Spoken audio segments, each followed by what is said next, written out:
पंजाब में बाढ़ का पानी धीरे धीरे उतरने लगा है। जैसे जैसे तबाही के निशान सामने आ रहे हैं, लोगों के जख्म भी उभरने लगे हैं। लोगों का कहना है कि उन्हें सब कुछ दोबारा खड़ा करना होगा। फसल, घर व कारोबार सब बर्बाद हो चुका है।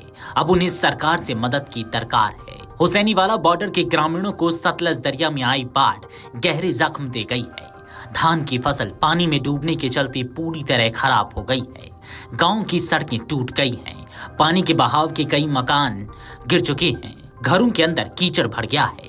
लोग मकानों की छतों पर तिरपालें लगाकर रहने को मजबूर हैं। हुसैनीवाला बॉर्डर से सटे 17 गांवों में से पानी उतर चुका है। अब लोगों को और कई समस्याओं का सामना करना पड़ रहा है।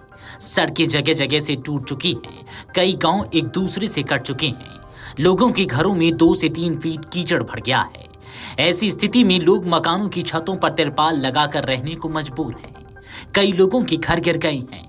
वे लोग गांव में सुरक्षित जगहों पर टेंट लगाकर रह रहे हैं। पानी में डूबी धान की फसल बुरी तरह नष्ट हो चुकी है। दूर दूर तक बर्बाद धान की फसल दिखाई पड़ती है। बीएसएफ के बंकर पानी में ध्वस्त हो गए हैं। गांव टेंडीवाला और कालूवाला में बहुत ज्यादा नुकसान हुआ है। ये 2 गांव ऐसे हैं जिसे सरकार या फिर कोई अभिनेता उद्योगपति गोद ले। दोनों गांव की लगभग 150 एकड़ जमीन सतलज दरिया में समा गई है। पाकिस्तान से भारत में आने वाले दरिया का आकार बहुत बड़ा हो गया है। उक्त गांव के कई घर दरिया में समा गए हैं। अभी भी टेंडीवाला और कालूवाला की तरफ दरिया की मरम्मत नहीं कराई गई तो आने वाले समय में इनका नाम ही रह जाएगा। ये दोनों गांव दरिया में समा जाएंगे। जिस तरह पाकिस्तान से पानी सतलज दरिया में गिर रहा है, टेंडीवाला की लगभग 20 एकड़ जमीन और दरिया निगल जाएगा। इस समस्या संबंधी ग्रामीण प्रकाश सिंह, गुरुदेव सिंह, मंगल सिंह, बलबीर सिंह व अन्य ग्रामीणों ने अवगत कराया है। अमृतसर के सीमांत सेक्टर अजनाला का ऐतिहासिक गांव चमियारी कभी स्वतंत्रता सेनानियों के शौर्य और जन संघर्षों में अपनी अग्रणी भूमिका निभाने के लिए जाना जाता था। आज यह अपने अस्तित्व की लड़ाई लड़ रहा है। बीते दिनों रावी दरिया के रौद्र रूप और मूसलाधार बारिश ने इस गांव की तस्वीर ही बदल कर रख दी है। रावी का पानी तो अब उतर चुका है, लेकिन यह अपने पीछे तबाही के गहरे निशान छोड़ गया है। इससे यहाँ के लोग एक अनकहे डर और भविष्य की चिंता में जी रहे हैं। गांव में प्रवेश करते ही बाढ़ की भयावहता का मंजर साफ दिखाई देता है। जो सड़कें कभी गांव को मुख्य मार्गों से जोड़ती थी, वे आज गड्ढों और दरारों से भरी पड़ी हैं। उनका अस्तित्व लगभग मिट चुका है। गांव की गलियों में अब पानी की जगह घुटनों तक गाद है। ऐसे बच्चों और बुजुर्गों का घर से निकलना दुभर हो गया है। चारों ओर फैली गंदगी और सड़ांध बीमारियों को निमंत्रण दे रही है। डर में रात से सो नहीं पा रहे ग्रामीण। गांव के निवासी सतनाम सिंह अपने घर के बाहर टूटी हुई गली को बेबसी से देखते हुए भराई आवाज में कहते हैं कि 2 सप्ताह तक हमारे घरों में 2.5 से 3 फीट तक पानी खड़ा रहा।